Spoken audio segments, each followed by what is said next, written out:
जंतर मंतर से उठती आवाज अब सिर्फ एक धरने की आवाज नहीं रही। ये उस बेचैनी की गूंज है जो देश भर के लाखों युवाओं के भीतर धीरे धीरे जमा होती गई और अब सड़कों पर फूट पड़ी है। धरना लगातार जारी है। दिन रात, धूप बारिश, थकान या दबाव, इनमें से कोई भी चीज इन प्रदर्शनकारियों को हटा नहीं पा रही। लेकिन इसी के साथ एक और साया मंडरा रहा है, प्रशासनिक शक्ति का। हालात जिस दिशा में बढ़ रहे हैं उससे ये अंदेशा मजबूत हो रहा है कि किसी भी समय बलपूर्वक इस धरने को दिल्ली में लगभग 17 मेट्रो स्टेशनों का बंद होना, पूरे इलाके में इंटरनेट सेवाओं का ठप कर दिया जाना और कन्नॉट प्लेस जैसे प्रमुख व्यावसायिक क्षेत्र में दुकानों को शाम 6:30 बजे के बाद बंद करने के निर्देश, ये सब सामान्य प्रशासनिक कदम नहीं है। ये उस तैयारी का हिस्सा लगते हैं जो किसी बड़ी कार्रवाई से पहले की जाती है। शहर की नब्ज को धीमा करके, संचार को सीमित करके, भीड़ को नियंत्रित करने की रणनीति इतिहास में हम इसे कई बार देख चुके हैं। इस बीच नीट 2024 पेपर लीक मामले में आया एक बड़ा अपडेट इस पूरे घटनाक्रम को और ज्यादा संवेदनशील बना देता है। सीबीआई द्वारा मुख्य आरोपी को क्लीन चिट दिए जाने की खबर ने पहले से भड़के हुए माहौल में और आग डालने का काम किया है। सवाल सिर्फ एक केस का नहीं है, सवाल उस व्यवस्था का है जिस पर करोड़ों छात्र भरोसा करते हैं। जब जांच एजेंसी की निष्पक्षता पर भी सवाल उठने लगे तो गुस्सा स्वाभाविक है। युवाओं का यह आक्रोश अचानक पैदा नहीं हुआ, ये वर्षों से जमा हो रही निराशा का परिणाम है। भर्ती परीक्षाओं में देरी, पेपर लीक की घटनाएं और बार बार सिस्टम की विफलता, नीट जैसे महत्वपूर्ण एग्जाम में गड़बड़ी ने इस असंतोष को एक ठोस कारण दे दिया। अब ये सिर्फ एक परीक्षा का मुद्दा नहीं रहा, बल्कि पूरे सिस्टम की विश्वसनीयता पर सवाल बन गया है। सरकार की स्थिति इस पूरे मामले में दोराहे पर खड़ी नजर आती है। एक तरफ प्रधानमंत्री द्वारा फास्ट ट्रैक कोर्ट की घोषणा और छात्रों के हित के प्रति एक बढ़ता हुआ कदम लगता है, लेकिन दूसरी तरफ छात्रों की सबसे प्रमुख मांग केंद्रीय शिक्षा मंत्री धर्मेंद्र प्रधान का इस्तीफा। इस पर सरकार का रुख लगातार सख्त बना हुआ है। इस्तीफा नहीं होना टकराव की स्थिति को मजबूत करता दिखाई दे रहा है और यही वो पॉइंट है जहां आंदोलन करने वाले छात्र और सरकार के बीच की दूरी बढ़ती जा रही है। अगर शुरुआत में ही कोई ठोस कदम उठाया जाता, जैसे जिम्मेदारी तय करना, जवाबदेही स्वीकार करना या नेतृत्व स्तर पर बदलाव करना, तो शायद हालात इतने विस्फोटक नहीं होते। लेकिन अब जब आंदोलन देश भर में फैल चुका है कि हर देरी एक नई चिंगारी को जन्म दे रही है।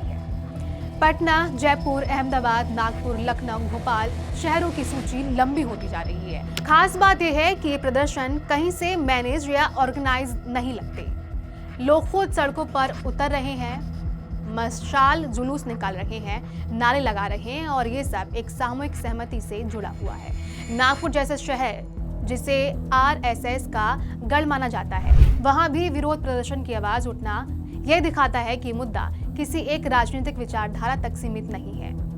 ये एक जन भावना बन चुका है। मध्य वर्ग जो अक्सर सड़कों पर कम दिखता है, वो भी इस मुद्दे से खुद को जोड़ने लगा है, क्योंकि ये सीधे उनके बच्चों के भविष्य से जुड़ा हुआ है। अगर आंकड़ों की बात करें तो करीब 28 राज्यों और कई केंद्र शासित प्रदेशों तक इस आंदोलन की पहुंच बताई जा रही है।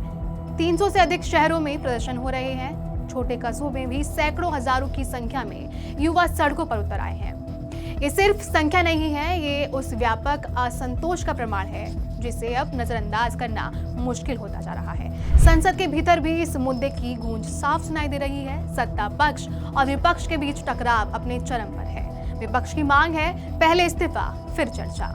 नतीजा ये है कि संसद का कामकाज ठप पड़ा है। लोकतंत्र का सबसे बड़ा मंच जहां समाधान निकलने चाहिए, वहां भी गतिरोध बना हुआ है। सरकार के सामने अब दो रास्ते हैं, सख्ती या संवाद। अगर सख्ती का रास्ता चुना जाता है, खासकर दिल्ली जैसे संवेदनशील केंद्र में, तो इसका असर देश भर में फैल सकता है। और दूसरी तरफ संवाद और समाधान का रास्ता कठिन जरूर है, लेकिन टिकाऊ है। सिर्फ आश्वासन या प्रतीकात्मक कदम अब काफी नहीं होंगे। एक स्पष्ट रोड मैप, समयबद्ध कार्रवाई और जिम्मेदारी तय करने की प्रक्रिया, ये वो कदम है जो विश्वास बहाल कर सकते हैं। वहीं सूत्रों के अनुसार सरकार के पास एक प्लान ए और प्लान बी भी हो सकता है। प्लान ए अगले 24 से 48 घंटे में किसी भी तरह स्थिति को नियंत्रित करना, और अगर ये विफल होता है तो प्लान बी धर्मेंद्र प्रधान का इस्तीफा लेकर आंदोलन की धार को कम करना।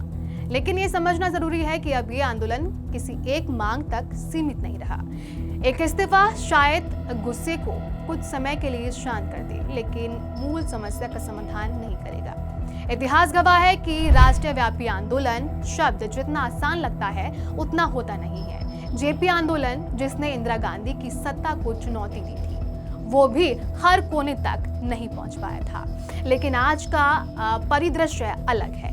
डिजिटल कनेक्टिविटी, सोशल मीडिया और युवाओं की संख्या, इन सब से मिलकर एक ऐसा नेटवर्क बन गया है जो किसी भी मुद्दे को कुछ ही घंटों में राष्ट्रीय स्तर पर पहुंचा सकता है। आज जो जज्बा सड़कों पर दिखाई दे रहा है वो सिर्फ विरोध का जज्बा नहीं, वो एक उम्मीद भी है। उम्मीद इस बात की है कि सिस्टम सुधर सकता है, कि जवाबदेही तय हो सकती है और कि युवाओं की आवाज सुनी जा सकती है। लेकिन ये भी उतना ही सच है कि अगर इस आवाज को नजरअंदाज किया गया तो उसे दबाने की कोशिश की गई तो यह आंदोलन एक नया मोड़ ले सकता है। ये सिर्फ शिक्षा या परीक्षा का मुद्दा नहीं रहेगा, ये विश्वास का संकट बन जाएगा। सवाल ये नहीं कि आंदोलन कब खत्म होगा, सवाल ये है कि इससे क्या सीखा जाएगा। क्या ये सिर्फ एक विरोध बनकर रह जाएगा या ये उस दबाव की शुरुआत बनेगी जिसकी मांग लंबे समय से की जा रही है। आज की स्थिति एक चेतावनी है, सरकार के लिए भी और सिस्टम के लिए भी, और शायद एक अवसर भी गलतियों को स्वीकार करने का, सुधार की दिशा में कदम बढ़ाने का और उस भरोसे को फिर से कायम करने का जो धीरे धीरे कमजोर होता जा रहा है। क्योंकि अगर ये भरोसा टूट गया तो कोई भी व्यवस्था लंबे समय तक नहीं टिक सकती। आज वो जज्बा सड़कों पर दिख रहा है, वो साफ संकेत देता है ये अब किसी एक संगठन पार्टी का आंदोलन नहीं रहा, ये आम जनता का आंदोलन बन चुका है। आपकी इस पर क्या राय है, कमेंट में जरूर बताएं।